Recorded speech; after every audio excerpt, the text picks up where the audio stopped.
นี่หรือการใช้ชีวิตของเจ้าของเพลงดังแห่งลุมแม่น้ำของน้องธิดาลาวทักทายสวัสดี FC แฟนคลับพบพ่อกันอีกคลิปหนึ่งก็แล้วกันก่อนจะถึงช่วงสายบ่าย FC แฟนคลับในขณะที่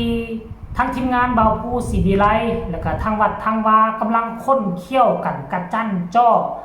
ตกแต่งพื้นที่มือนี่เป็นมือร่วมบุญท่านผู้ชม FC แฟนคลับจะมี FC ศิลปินคนนั้นจะมี FC ศิลปินคนนี้จะมีญาติพี่น้องคนนั้นคนนี้เข้ามาร่วมอยู่ใน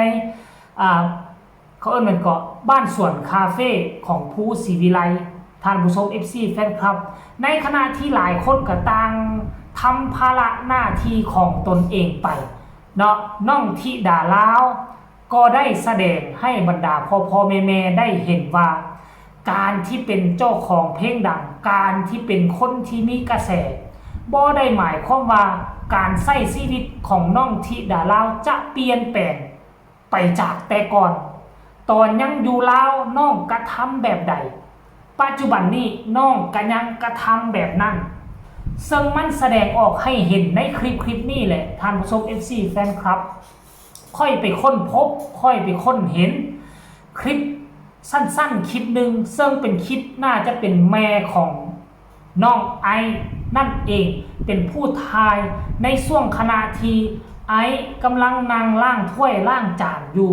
และก็ทางด้านข้างซ้ายมือเป็นน้องธิดาลาวน่าจะเหตุการณ์เกิดขึ้นตอนเช้านี้ทั้งที่หน้าตาก็ยังบ่ทันได้ล้างแข้วก็ยังบ่ทันได้ถูบ่ทันได้สีตื่นขึ้นมาแล้วก็ไปเลาะขายเสื้อผ้าเพราะหาเงินให้พอพูแล้วก็กลับมาล้างถ้วยล้างจานนี่เป็นกิจวัตรประจำวันโดยที่บ่มีผู้ใดบอกผู้ใดสอน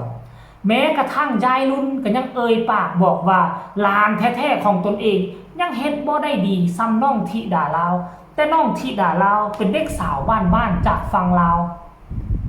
แต่กับกายหู้จักความบ่ถ้ามีไผบอกไผสอนอันนี้บ่ศิลปินเจ้าของเพลงดังแห่งลุ่มแม่น้ำโขง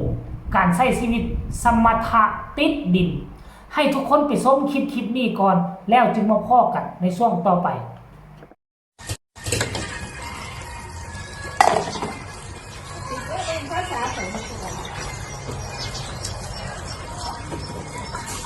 ธิดา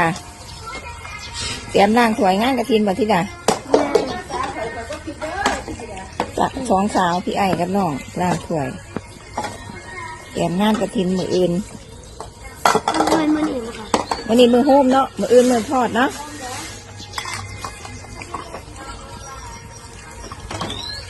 โฮมบ่โฮมบุญ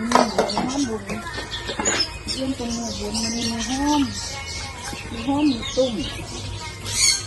อาจารย์ก็อยู่เนาะสิไปนอนใส่ดูเฮาไหนนอนนั่นแหละมันแรงก็ได้แต่ว่ามื้อนี้เฮาเจ็บแค่ว่าแขนมันนั้นมาแล้วเขาก็เอาออกมากลางนอนบ่แม่สิพ่อกันเนาะโอ้เป็นห่วงอาเทพเพิ่นโอ้อาเทพได้ยังคือบ่มานอนเจ้าดอกเอานั่นมาน้ำเด้อเต้นมาน้ำเด้อเต้นจังอาเทพก็สิมานอนแม่เทพสิไปนอนโรงแรมคือเราเป็นยักษ์มาแล้วบางเทื่อแม่อยากนอนแห้งแม่กับจวดไปพูดแล้วบ่ต้องนอนนี่ล่ะแม่ตัวปวดนอนกันนี่ล่ะบ่ให้ไปดิย่านกันนี่นี่ล่ะเฮาเอาคุณแม่กับปู่ไปพูดนะไปเมี่ยงแล้วขนาดนั้นก็บ่ไปนอนเดือดนอนน้ำกันอบอุ่นอยู่น้ำกันโรงแรมยังได้สิเจ้าแม่นคืนละ200 300ว่ามันเฒ่าแล้วก็กินแล้วมัน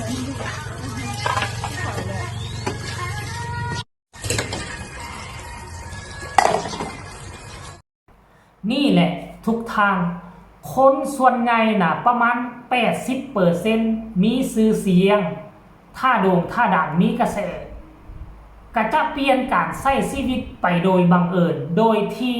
ตนเองก็บ่ฮู้ซ้ำว่าตนเองเปลี่ยนไปแต่ว่า FC แฟนคลับก็จะเป็นผู้มาติมาเตือนว่าเจ้าเปลี่ยนไปเด้อเจ้าคือบ่คือเก่าแล้วเป็นหยังคือเป็นแบบนี้เป็นหยังคือเป็นวัวลืมตีน ก่อนหน้านี้ใช้ชีวิตแนวนั้นบาดเดี๋ยวนี้มาดงมาดังไรถือเนื้อถือตัวใช้ชีวิตแนวนั้นกินรูอยู่สบายหลายคน 80% จะเป็นแบบนี้โลดศิลปินนะแต่ว่าคนที่บ่ค่อยเปลี่ยนไปอันที่หนึ่งให้เบิ่งแบบอย่างอุ๋งอิงเพชรบ้านแพงอาอายแล้วการมีฮักแพง2-3ศิลปินนี่กินอยู่แนวใดก็กินอยู่แนวนั้นบ่มีการเปลี่ยนแปลงไปถึงว่าเฮือนซ่านบ้านช่องจะต้องแต่งให้มันสวยงามมีรถมีรางเข้ามาแต่การอยู่การกินก็ยังเป็นแบบติดดินแล้วน้องธิดาลาวเป็นน้องน้อยที่จะเดินตามหลังเอ้ยๆทั้ง2ทั้ง3คนนี่มาเมื่อนี้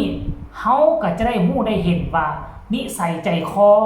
ของน้องธิดาลาวความจริงแล้วเป็นแนวใดเฮาสามารถเบิ่งออกได้เลยว่านิสัยศิลปินคนนี้เป็นแนวนั้นเป็นแนวนี้อนาคตจะเป็นแนวใดน้องธิดาลาวเห็นบ่ล่ะแม้แต่กระทั่งบนอยู่บนนอนก็บ่ได้กินหรูอยู่สบายนอนก็กางเต้นนอนอยู่ที่ห้างคาเฟ่เก่าอยู่ที่ห้างอาหารเก่าของพ่อครูศรีวิไลยังบ่มีห้องนอนยังบ่มีห้องนอนเลยไดบ่มีเฮือนที่จะให้นอนไดอันนี้ความทุกข์ความยากความในใจของพ่อผู้แม่เพิ่งค่อยก็ฮู้ดีอยากจะมีห้องให้ลูกอยากจะมีเฮือนให้ลูกนอนอยู่แล้วแต่ด้วยความว่าเฮาก็เป็นคนบ่มีเอาลูกมากะซ้ำที่เฮ็ดได้หั่นแหละพากันนอนกางเต้นนอนอยู่ไห้อยู่นาอยู่ทงอยู่ทาอยู่ป่าอยู่ดงกะหวังได้เพียงแต่ว่าสิ่งที่เฮ็ดมาโดยเฉพาะคือบทเพลงกำลังที่จะเฮ็ดตามๆมาก็จะพาให้มีชื่อเสียงและก็มีการมีงานหลั่งไหลกันเข้ามาก็อาศัยอนาคตถ้าเก็บหอมรอมริบก็สิมาคั่นห้องให้ลูกเต้าเรากาได้อยู่ได้นอนแบบสบายทุกมื้อนี้ก็นอนกางเต้นไปซื่อๆท่านผู้ชมยังใครว่าน้องธิดาลาวเป็นคนที่เขาเอิ้นว่าคำฮู้ภาษาลาวๆว่าคำฮู้จักการฮู้จักงานบ่กินหรูอยู่สบายนอนเต้นก็นอนเต้นไปตื่นเช้ามาก็ฮิตตื่นมาทั้งที่เมื่อคืนนี่ก็พากันไล่สดก็บ่แม่นนั่นได้เด้อเติบได้แต่น้องก็ตื่นเช้ามาช่วยเวียกช่วยการช่วยงานอยู่ทางบ้านเบิ่งแม่คนอายุ11ปีมีไผแน่ที่จะคำฮู้และขยันแบบน้องธิดาลาวนี่ค่อยกล้าท่าได้เลยยากคนที่จะเป็นแบบนี้นี่แหละคือเป็นสาเหตุว่าเป็นอย่าง FC น้องธิดาลาวจึงมีฮอดฝรั่งเมกาเบลเยียมเยอรมันนอกจากลาวไทยแล้วบ่ให้เว้ายังมี